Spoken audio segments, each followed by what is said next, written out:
মানুষ কতটা বিচিত্র হতে পারে।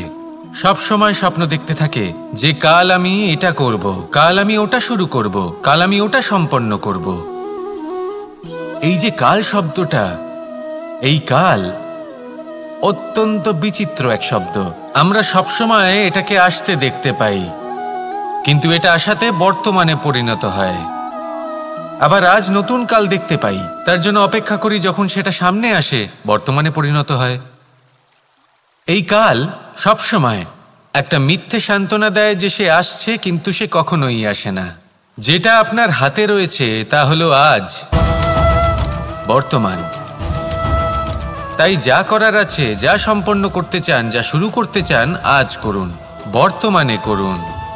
কারণ আজ আপনি যা করবেন সেটাই আপনার ভবিষ্যৎ নির্ধারিত করবে। ভবিষ্যতের বিষয় ভাবতে থাকলে ভবিষ্যৎ সুন্দর হবে না। আজ কর্ম করতে হবে।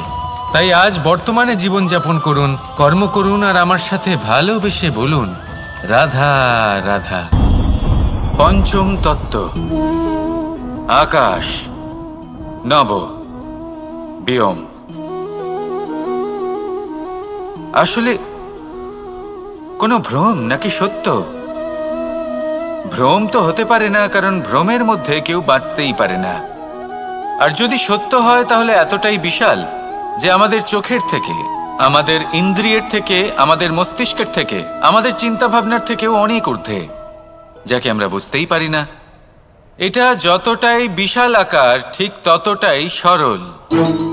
এই আকাশ যতই অন্ধকারাচ্ছন্ন, ততটাই আলোর প্রকাশ প্রদান করে থাকে। দেখতে গেলে এ হলো জীবনের সঞ্চালক, কিন্তু যদি ক্রুদ্ধ হয়ে যায় তাহলে প্রাণ কেড়ে নিতেও দ্বিধাবোধ করে না।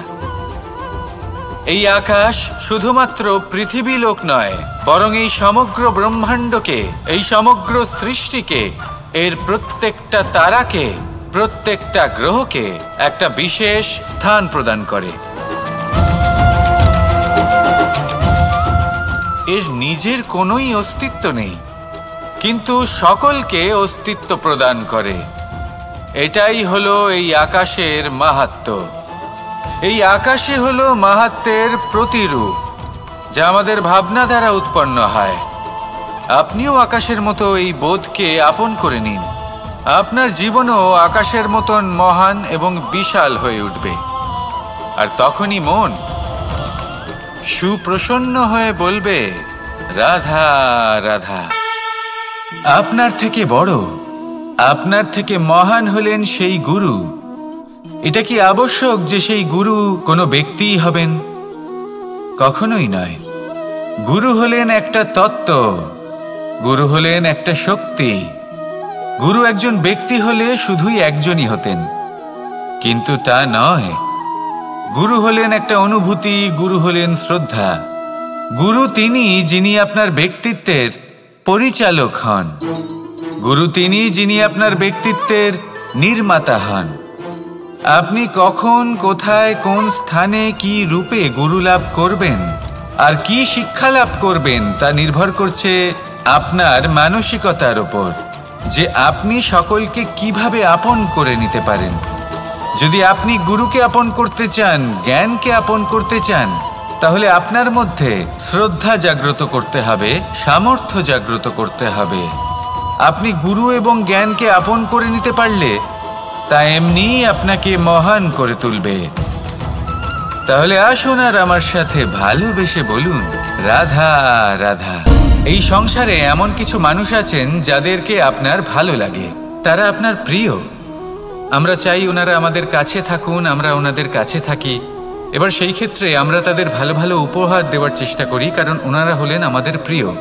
আর তার বদলে আমরা আশা করে থাকি যে ওনারা আমাদের একটু সম্মান করবেন। এবার এই মানুষজন যারা আমাদের প্রিয়, এদের আমরা একটা উপহার দিই। সোনা দিয়ে থাকি, আভূষণ দিয়ে থাকি, হিরে মুক্ত দিয়ে থাকি। কিন্তু যদি ভেবে দেখি, এই সব কিছুরই একটা মূল্য আছে। ভেবে দেখুন, আপনি কি তাদের এমন কোনো উপহার দিতে পারেন যা কিনা অমূল্য?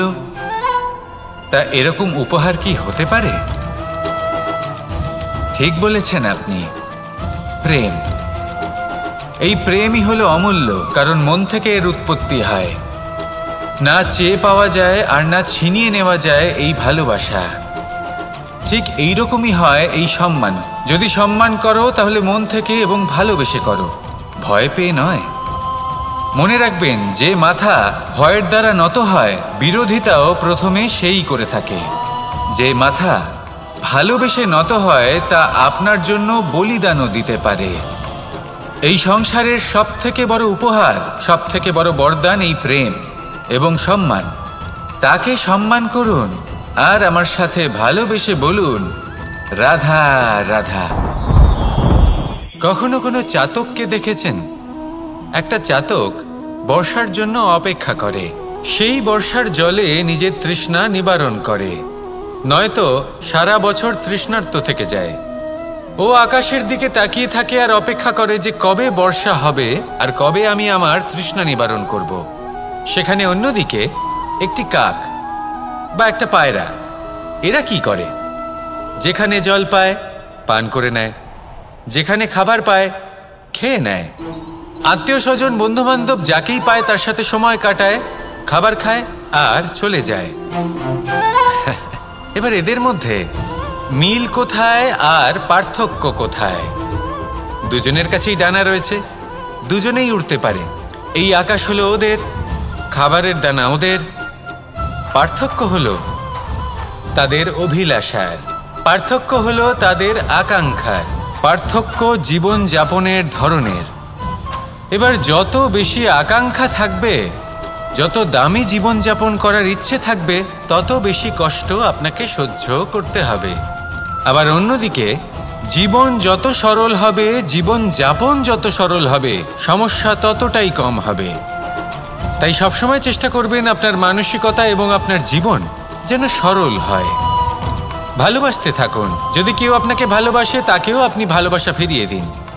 তাদের সাথে কথা বলুন, কিছু তাদের কথা শুনুন, কিছু নিজের কথা বলুন। দেখবেন সকল তাপ উত্তাপ দূর হয়ে গেছে। এটাই তো হলো জীবনের সারমর্ম। তাই প্রেমে থাকুন, ভালোবাসুন, আর ভালোবেসে আমার সাথে বলুন, রাধা রাধা।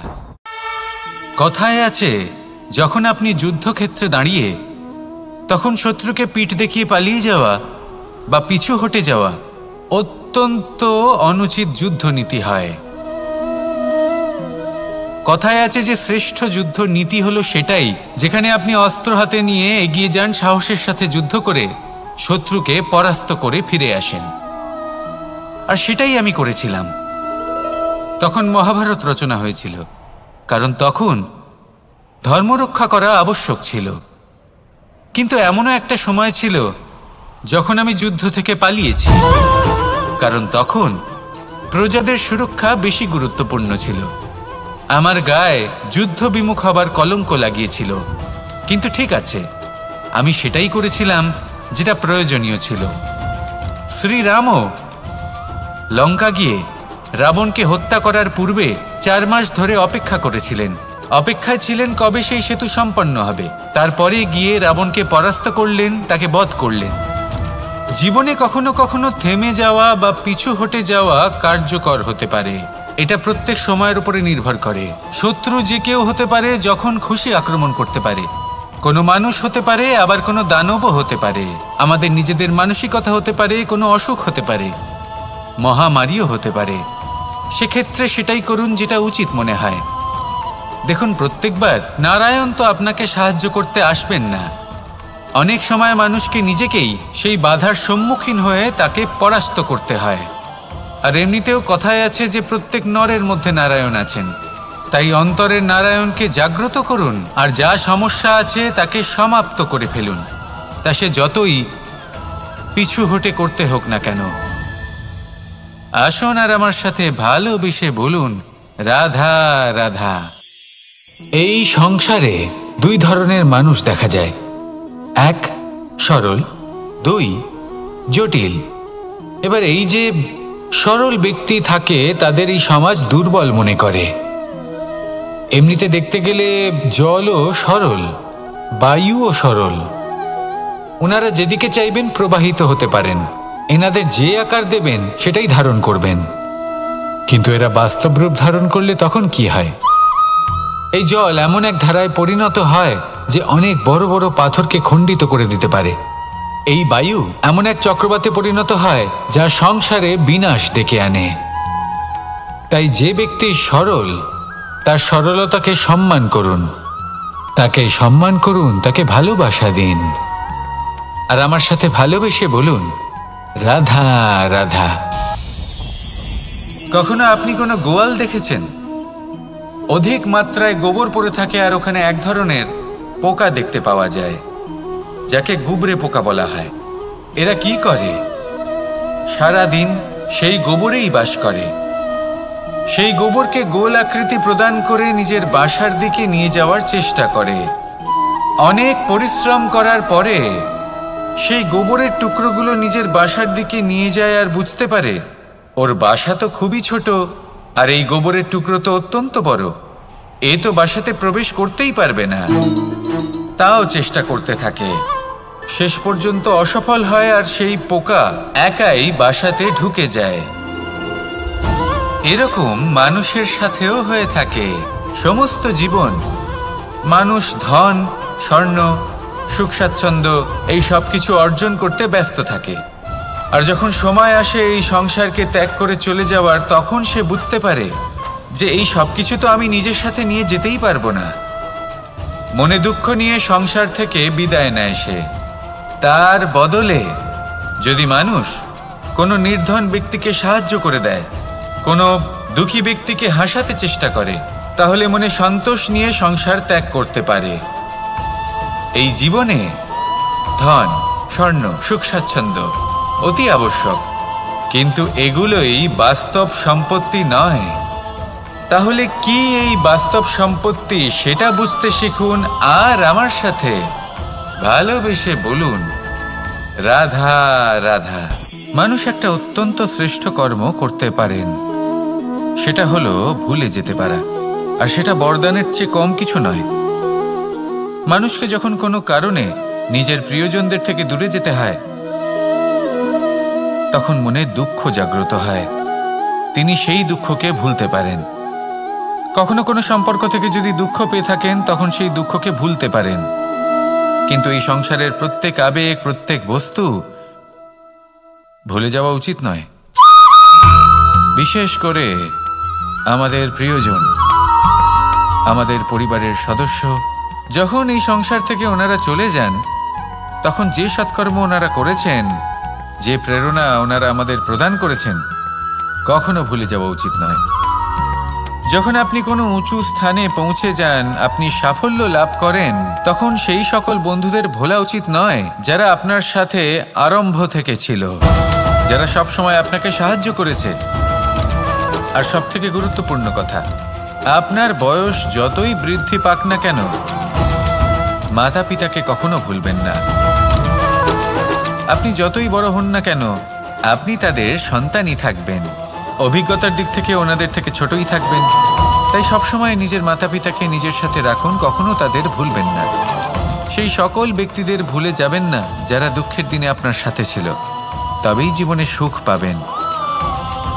আসুন আর আমার সাথে ভালোবেসে বলুন, রাধা রাধা। আমাদের জীবনে অনেক ধরনের ব্যক্তি এসে থাকেন। কেউ কেউ আমাদের সাথে থেকে যান, কেউ আমাদের থেকে দূরে চলে যান।